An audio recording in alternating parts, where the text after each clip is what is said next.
இப்ப நம்ம வாராகிய சொல்றோம் இல்ல, வணங்கினா எதிரி இருக்காது அப்படின்னு. குட்டி சாத்தான வணங்கினா பணங்காசுக்கு பஞ்சம் இருக்காது. இப்ப ஐயப்பனுக்கும் குட்டி சாத்தானுக்கும் ஒரே சாயல் தான். யக்ஷினிங்கிறவங்க 64. இது தெரிஞ்சது. தெரியாத யக்ஷினிகள் பல லட்சம் பேர் இருக்காங்க. யக்ஷினியை வணங்குறவங்க அந்த யக்ஷினி வந்து ரொம்ப அக்கறையா பார்த்துப்பாங்க. அந்த மாதிரி உள்ளவங்க. இப்ப நான் யக்ஷினியை காமிக்கிறேன் உங்களுக்கு, சரியா?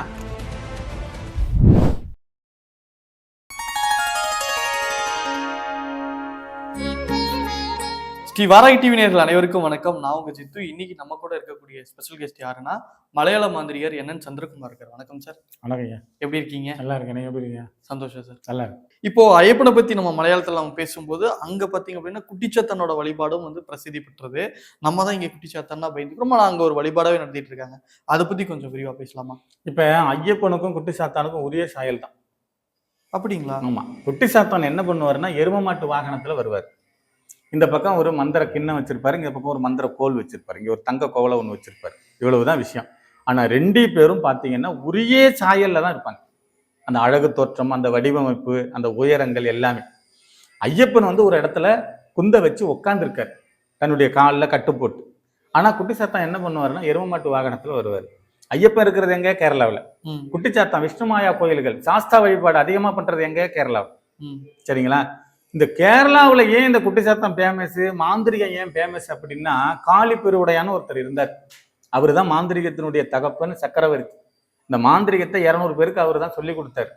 அப்ப அகத்திய முனிவர் வந்து தென் திசையில நிறைய சேவைகள்லாம் பண்ணிட்டு வடதிசையை நோக்கி வர்றாரு. அவர் மிகப்பெரிய சிவபக்தன். அந்த அகத்திய முனிவர் குற்றாலத்துக்கும் பக்கத்துல வரும்பொழுது பொழுது விடிஞ்சிருது. அப்ப காலையில மண்ணால செஞ்ச சிவலிங்கத்தை வழிபாடு பண்ணிட்டு தான் அன்றாடம் வேலைகளை அவர் துவங்குவார். அன்னைக்கு பண்ணும் பொழுது காளி பெருவுடையான் அதுல குறுக்கிடுறான், பூஜை பண்ணாத அளவுக்கு. அப்ப அந்த சித்தருக்கும் அவருக்கும் அங்க சண்டை நடக்குது, யுத்தம் நடக்குது. காளி பெருவுடையான் கொல்லப்படுறான். காளி பெருவுடையான் கொல்லப்பட்டோன்னா அவனுடைய உடல்கள் போய் கேரளாவில் விழுவுது. அந்த கேரளா மக்கள் எடுத்து அடக்கம் பண்றாங்க. அப்ப கேரளாவில் என்ன பண்றாங்க, காளி பெருவுடையான் எங்களுக்கு தான் சொந்தக்காரவங்கன்னு சொல்லி உரிமை கொண்டாடுறாங்க. அதனால வந்து மாந்திரிகத்துல ஃபேமஸா இருக்கிறது கேரளா. ஆனால் உண்மையான அதர்வனம் பிறந்தது, உண்மையான மாந்திரிகம் பிறந்தது, உண்மையான குட்டிச்சாத்தம் பிறந்தது, உண்மையான சித்து வேலைகள் பிறந்தது தமிழ்நாட்டில். இந்த காளி பெருவுடையான உடல் போய் கேரளாவில் விழுந்து அடக்கம் பண்ணதுனால அங்க இதாயிடுச்சு. சரிங்களா? அந்த மாதிரி பம்பை நதி கேரளாவில் ஓடுறதுனால போழையில வந்தவர் தான் ஐயப்பன். அங்க உள்ள மக்கள் எடுத்து வழிபாடு பண்ணினதுனால கேரளாவுக்கு சொந்தமாயிட்டாரு ஐயப்பன். இதுதான் வித்தியாசம் இதுக்கும் அதுக்கும் உள்ளது. சரிங்களா? அதனால குட்டிச்சாத்தம் 390 கேரளாவுக்கு தான் சொந்தம். கேரளாவில் தான் இருக்கு, அங்கதான் விஷ்ணுமாயா கோயில் இருக்கு, அங்கதான் ஜாஸ்தா இருக்காரு, அங்கதான் குட்டிச்சாத்தம் இருக்குன்னு சொல்றாங்க. ஆனா உண்மையான விஷயம், நல்லா அதர்வனம் தெரிஞ்சவங்க, பரம்பரையா தொழில் பண்றவங்க, தாத்தா அப்பா எல்லாம் என்ன சொல்லி கொடுத்துருப்பாங்கன்னா இந்த கதையை சொல்லுவாங்க. காளி பெருவுடையான இந்த அதர்வனம் மாந்திரிகம் பண்றவங்க எத்தனை பேருக்கு காளி பெருவுடையான தெரியும்? இதுவே மிகப்பெரிய கேள்வி. மாந்திரிகத்தினுடைய தகப்பன் சக்கரவர்த்தி யாருன்னு கேட்டா டக்குன்னு காளி பெருவுடையான எல்லாருக்கும் சொல்ல தெரியாது. எத்தனையோ பேர் யூடியூப்புக்கு பார்த்து கத்துக்கிட்டவங்க இருக்காங்க, எத்தனையோ பேர் குருமார்கள்ட்ட போய் கிளாஸ் எடுத்தவங்க இருக்காங்க. முழுமையான அதர்வனம் தாத்தா சொல்லி அப்பா சொல்லி வர்றவங்களுக்கு மட்டும்தான் காளி பெருவுடையான தெரியும். அந்த மாதிரி தென் திசையில குடைன்னு சொல்லுவாங்க. இப்போ நீங்கள் கோவில்பட்டி, தூத்துக்குடி, திருநெல்வேலி, விருதுநகர், சாத்தூர், மதுரை, திருமங்கலம் இந்த சைடெல்லாம் பார்த்தீங்கன்னா கொடைன்னு சொல்லுவாங்க கோவில் திருவிழாவை.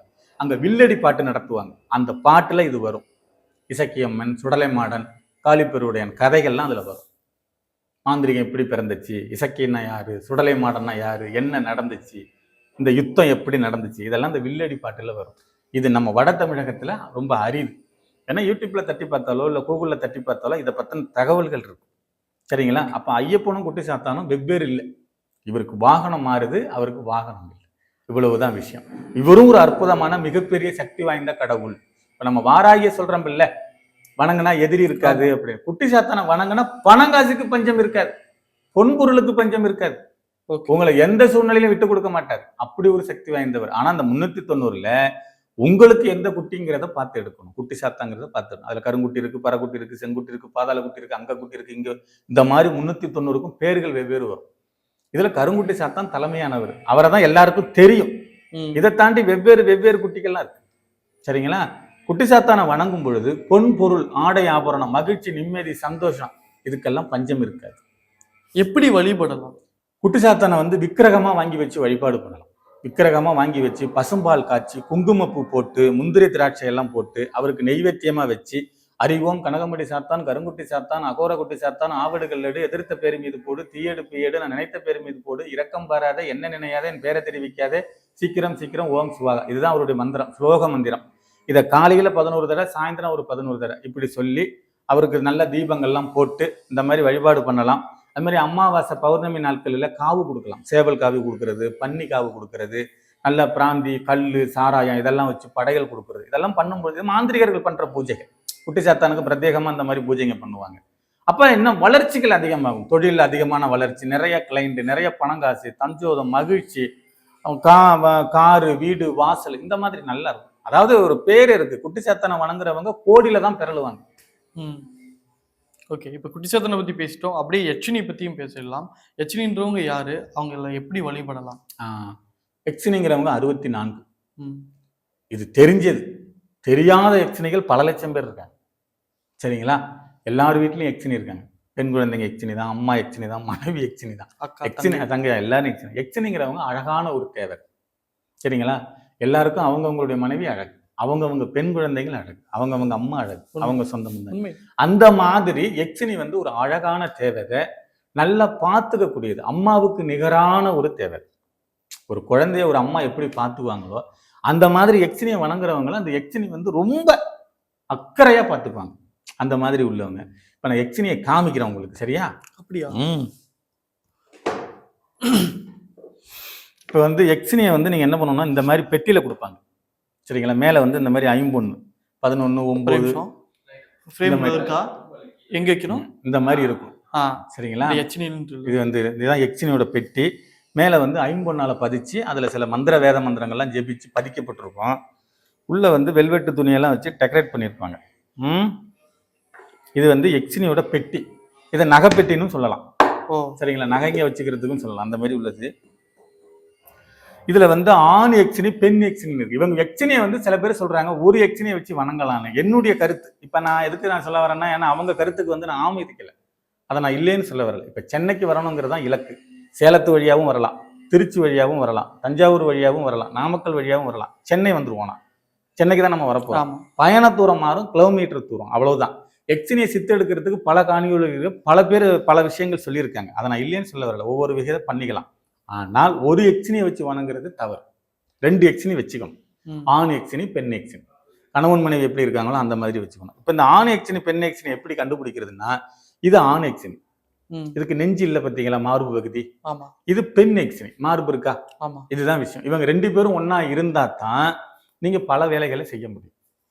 ஒரு குறி சொல்றதா இருக்கட்டும், ஒருத்தருடைய பிரச்சனையை கியூர் பண்றதா இருக்கட்டும், இல்ல வேற வேற வேலைங்க பண்றதா இருக்கட்டும், இந்த ஆண் யட்சினி, பெண் யட்சினி வேணும். இது யாருக்கிட்ட வாங்கணும்? குருமாருக்கிட்ட வாங்கணும், தீட்சையோட வாங்கணும், மூல மந்திரத்தோட வாங்கணும், அதுக்கு உண்டான உபதேசத்தோட வாங்கணும். இதை கொடுப்பாங்க. கருங்காலி பொம்மையில செஞ்சது. சரிங்களா? செஞ்சு இது எதுல இருக்கும் அப்படின்னு கேட்டீங்கன்னா, 21 நாளைக்கு தாழம்பூவோட மகந்திரம் இல்லையா, தாழம்பூவோட மகரந்தம் அது இருக்கு இல்லைங்களா, துகள் மகரந்தம் இருக்கு இல்லைங்களா, துகள் மகரந்தம் இருக்கு இல்லையா, அதை வந்து நம்ம பவுடரா சேகாரம் பண்ணிக்கணும். சரியா? அதுலதான் இதை முக்கி வைக்கணும். எப்படியா இருந்தாலும் உங்களுக்கு 50 பூ 100 பூ நீங்க சேகாரம் பண்ணி தட்டுனாதான் உங்களுக்கு ஒரு 50 கிராம் கிடைக்கும் அந்த பவுடர். அதுல இருக்கிற மகரந்தமும் அந்த துகள், அதை நம்ம சொல்லுவோம். அதை தட்டணும். அந்த தாழம்பூ நல்லா காஞ்சி போனதா இருக்கும். அதை நீங்க வச்சு தட்டுனீங்கன்னா அதுல இருந்து கொட்டும் பவுடர் மாதிரி. அதை சேகாரம் பண்ணி இந்த 2 பொம்மையும் அதுல முக்கி வைக்கணும் 21 நாளைக்கு. ஓம் யட்சினி, ஓங்கார யட்சினி, மலையாள கர்ண யட்சினி, சந்திரகலா ரூபினி, ராஜ வசீகரணி, வசி என் காதில் பேசவாவா, என் முன்னே வந்து நான் கேட்பதெல்லாம் மாயமாக தாத்தா. இதான் மந்திரம். 1,08,000 தடவை சொல்லியாச்சுன்னா நீங்க அந்த சிம்டம்ஸை உணரலாம். உருவமா பார்க்கறதோ, உங்க காதுல பேசுறதோ, இல்ல வந்து காட்சி கொடுக்கறதோ, அது சித்தி ஆயிட்டுன்னா இந்த மந்திரத்தை 1,08,000 ஒரு சொல்லணும். சொல்லும் பொழுது இவங்களுக்கு படைகள், தேங்காய், பழம், வெத்தலைப்பாக்கு, ஊதுபத்தி, பால் காய்ச்சி வைக்கிறது, டீ, காப்பி, இனிப்பு பலகாரங்கள் வைக்கிறது, இதெல்லாம் செய்யணும். அந்த மாதிரி பெட்டி கொடுப்பாங்க. குருநாதரோட தீட்சை, குருநாதரோட அனுகிரகத்தோட வாங்கி இதை பயிற்சியில் இருக்கணும். சில பேருக்கு 21 நாள் சித்தி ஆயிடும், சில பேருக்கு 48 நாள் ஆகும், சில பேருக்கு 100 நாள் ஆகும். அவங்க பண்றதை பொறுத்து இருக்கு. ஆனா ஆண் யட்சினியும் பெண் யட்சினியும் ஒரே பெட்டிக்குள்ள இருந்தா தான் மிக விரைவாக எல்லா காரியமும் நடக்கும். பணங்காசுக்கு பஞ்சம் இருக்காது, பேரு புகழுக்கு பஞ்சம் இருக்காது, செய்கிற வேலைகளை தோல்வி இருக்காது, அடுத்த கட்ட நகர்வு, வாழ்க்கை நல்லா இருக்கும், குடும்பத்துல மகிழ்ச்சி, நிம்மதி, ஆரோக்கியம், ஆயுள், பொருளாதாரம். ஒருத்தர் ஆரோக்கியமா இருந்தாதான் ஆயுள் அனுபவிக்க முடியும். ஆயுள் இருக்கும்பொழுது சந்தோஷமா இருக்கணும்னா பொருளாதாரம் வேணும். இதை வணங்கும் பொழுது 3 கிடைக்கும். இவங்க தான் இது ஆண் யட்சினி, பெண் யட்சினி, இவங்க 2 பேரும் இருக்கணும். இருந்தா தான் நல்லது. இப்போ நீங்க இந்த யட்சினி காமிச்சிருந்தீங்க, ஆண் யட்சினி, பெண் யட்சினின்னு காமிச்சிருந்தீங்க. இவங்கள வச்சுட்டு நம்மள வழிபட்டோம்னா என்ன வேணா குடுப்பாங்க அப்படின்றது நீங்க சொல்லியிருந்தீங்க. நல்லவங்க நல்லத நினைப்பாங்க. சில பேர் கெடுதல் பண்றதுக்காகவும் கெட்டவர்கள் கையில மாட்டினா இது பெரிய ஆபத்தாயிடுமே. இல்ல, நீங்க கெட்டவர் கையில மாட்டினாலும் இது கெடுதல் பண்ணாது. அவருக்கு அந்த எண்ணங்கள் இருக்கலாம். சரிங்களா? கெடுதல் பண்ணணும், அந்த குடும்பத்தை கெடுக்கணும், இல்ல யாராவது ஒருத்தரை வசியம் பண்ணணும் அப்படிங்கிற எண்ணங்கள் இருக்கலாம். இது அந்த அளவுக்கு பண்ணாது. அதுக்கு தெரியும் நல்லது எது, கெட்டது எது, இவன் நம்மள்ட்ட என்ன கேட்கறான் அப்படின்னு. நீங்க அதை தப்பா மிஸ்யூஸ் பண்ண அது உங்கள்ட்ட இருந்து வெளியாயிடும். சரிங்களா? நீங்க என்னதான் கடினமா உழைச்சிருந்தாலும், என்னதான் நீங்க சித்து எடுத்திருந்தாலும், அது உங்க அனுமதி இல்லாமலே அது போய்கிட்டு இருக்கும். குருநாதரும் முதல்ல ஒரு மந்திர உச்சாரணமோ, ஒரு மந்திர தீட்சையோ, ஒரு மந்திர உபாதேசம் சொல்லும் பொழுது என்ன முதல்ல சத்தியம் வாங்குவாங்கன்னா, பொண்ணுக்கு, பொருளுக்கு, மண்ணுக்கு, அடுத்தவன் குடும்பத்தை கெடுக்கிறதுக்கு இந்த அற்புதமான மாந்திரிய கலையை நான் பயன்படுத்த மாட்டேன். ஒரு கால் பயன்படுத்தினால் எனக்கு பல பாவங்களும் சாபங்களும் என்னையும் சேரட்டும், என்னுடைய சங்கதிக்கும் சேரட்டும். இது சத்தியம், இது சத்தியம்னு 3 தடவை சத்தியம் பண்ணி கொடுத்ததுக்கு பிறகுதான் தாங்கிட்ட இருக்கிற பவரை உச்சாந்தல வழியா தீட்சை கொடுத்து இறக்குவாங்க. சரிங்களா? நீங்க முதல்ல சத்தியவாக்கு பண்ணி கொடுத்துருவீங்க, நான் தவறா பயன்படுத்த மாட்டேன் அப்படின்னு சொல்லி. இப்போ ஒரு கிளைண்ட் வந்திருக்காங்க, அவங்க கஷ்டப்படுறாங்க, செய்வனையால பாதிக்கப்பட்டிருக்காங்க. இந்த செய்வனை நம்ம திருப்ப போறோம், இல்ல இன்னும் ஒரு குடும்பம் பாதிக்க போகுதுன்னா குருநாதருக்கு போன் பண்ணியோ இல்ல குருநாதரை போய் பார்த்துட்டு வந்தோ அனுமதி வாங்கணும். அவங்க அனுமதியோட தான் இந்த அஷ்டமாசித்து கெடுதலான வேலையை பண்ணுவாங்க. எடுத்த உடனே பண்ண மாட்டாங்க. குருநாதர் அனுமதி இல்லாம பண்ண மாட்டாங்க எல்லாருக்குமே. இப்ப தெரிஞ்ச தொழிலை விட்டவனும் கெட்டான், தெரியாத தொழிலை கெட்டவனும் கெட்டான். குரு வித்தை இல்லாம சுட்டு போட்டாலும் கத்துக்க முடியாது. குருன்னு ஒருத்தர் வேணும். ஒரு புக்ல இடம் இருந்து வளம் தேங்காய் உடன்னு போட்டிருக்கு. சரிங்களா? ஏட்டு சுரைக்க கறிக்கு உதவாதுன்னு ஒரு பழமொழி இருக்கு. தெரியுமா அதை பத்தி உங்களுக்கு? சுரைக்கான்னு ஒரு பேப்பர்ல எழுதி நிறைய மசாலாவெல்லாம் போட்டு அந்த பேப்பரை போட்டா கூட்டா மாறாது. அதனாலதான் ஏட்டு சுரைக்க கறிக்கு உதவாதுன்னு சொல்லுவாங்க. புக்ல போட்டிருக்கிறத பார்த்து நீங்க படிச்சு ஒன்றும் பண்ண முடியாது. அதே நேரத்துல ஒருத்தர் சொல்லி கொடுக்குறாருன்னு வச்சுங்க, இடம்னா இதுதான், வளம்னா இதுதான், இப்படிதான் தேங்காய் உடைக்கணும் அப்படின்னு, அது ஈஸியா வரும். இப்ப ஐயன் திருவள்ளுவர் என்ன சொல்றாரு அப்படின்னு கேட்டீங்கன்னா, படிக்கும் திறனை விட, பேசும் திறனை விட கேட்கிற திறன் தான் அதிகமான சக்தியை உனக்கு தருதுங்கிறாரு. சரிங்களா? படிப்பு ஒரு விஷயம், அதே நேரத்துல மூளை யோசிக்குது இல்லையா, அது ஒரு விஷயம். நீங்க நேரா இருந்து பார்த்து கத்துக்கிறது ஒரு விஷயம். எல்லாமும் சொல்லிக் கொடுக்க மாட்டாங்க, ஒரு சில விஷயங்களை சொல்லிக் கொடுத்து அனுப்பிச்சிருவாங்க. அதுக்கு பிறகு நீங்க யூகிக்கணும். இப்ப என்னுடைய ஆபீஸ் 4 இடத்துல இருக்கு. திருத்துறைப்பூண்டி, விழுப்புரம், பாண்டிச்சேரி, சென்னை 4 இடத்துல இருக்கு. இந்த 4 இடத்துலயே நேம் போர்டு எப்படி இருக்கும்னா, என்என் சந்திரகுமார் பிரசன்ன ஆராய்ச்சி மையம்னு தான் இருக்கு. இன்னமும் நான் ஆராய்ச்சிக்குள்ளதான் இருக்கு. புரியுதா உங்களுக்கு? முதல்ல நான் ஒரு கிளைண்ட்டுக்கு ஒரு வேலையை பண்ணி பார்ப்பேன், அது எத்தனை நாள்ல நடக்குது, எந்த மாதிரி நடக்குதுன்னு பார்த்து அடுத்தது அதுல என்ன பொருள் பண்ண அசம்பிள் பண்ணலாம், எந்த மாதிரி இந்த பூஜையை மாத்தி பண்ணலாம், வேற என்ன உள்ள நம்ம புகுத்தலாம். அதனாலதான் என்என் சந்திரகுமார் பிரசன்ன ஆராய்ச்சி மையம்னு தான் அந்த 4 ஆபீஸ்லயுமே நேம் போர்டு இருக்கும். சரிங்களா? இந்த மாதிரி குருநாதர் நம்ம 8 வித்தைகள் நமக்கு சொல்லி கொடுத்திருந்தாலும் நம்மளும் புதுசா ஏதாவது அதுல கத்துக்க பார்க்கணும். அதையே வச்சு ஓட்டிக்கிட்டு இருக்க கூடாது. நிறைய புக்குகள் வாங்கி படிக்கலாம், ஓலசுவடிகள் வாங்கி படிக்கலாம், நிறைய கேட்டு தெரிஞ்சுக்கலாம், நிறைய பார்த்து தெரிஞ்சுக்கலாம். அப்பக்கப்ப புது புது குருமார்களை சந்திக்கிறது, புது புது விஷயங்களை கத்துக்கிறது, புது புது பூஜையை பண்ணி பார்க்கறது, புது பொருள்களை உள்ள ஆட் பண்ணி பார்க்கறது, புதுசா போட்டு ஏதாவது அரைச்சு பார்க்கறது, அப்படி நிறைய நீங்க முயற்சி பண்ணிக்கிட்டே இருக்கணும், ஆராய்ச்சி பண்ணிக்கிட்டே இருக்கணும். அப்பதான் ஒரு முடிவுக்கு வரும். இவ்வளவு நேரம் எங்களுக்காக நேரம் ஒதுக்கி பதில் சொன்னதுக்கு நன்றி. நன்றி.